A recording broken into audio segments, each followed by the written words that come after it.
Good morning to everyone. Bezat Hashem Minchai is going to be 4:50. Please be on time, and if you're in the area, try to make it.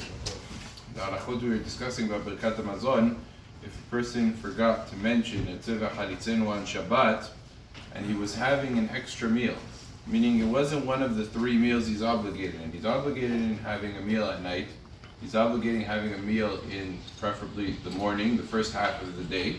And then in the second half of the day, the afternoon, he's obligated in Suda Shlishit. So those are the 3 obligatory meals. What happens if he has a meal at night, a meal in the morning, and then a second meal in the morning, and then Suda Shlishit? He's planning on having Suda Shlishit. But he made a mistake in the second meal of the morning. He forgot to say Retze v'Haritzenu.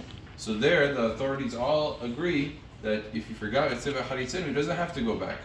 Why? Because that meal was not an obligation.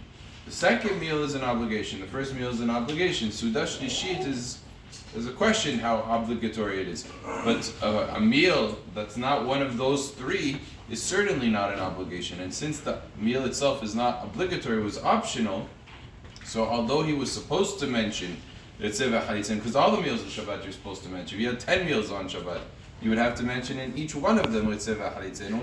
But to require you to go back, we would not do, because it's not an obligatory meal of Shabbat. So only the ones that are obligations of Shabbat make you go back for it. The ones that are not, we tell you to initially remember to mention, but if you forgot, it counts, and the Birkat Hamazon is a valid Birkat Hamazon. Baruch Adonai Le'olam. Amen ve'amen.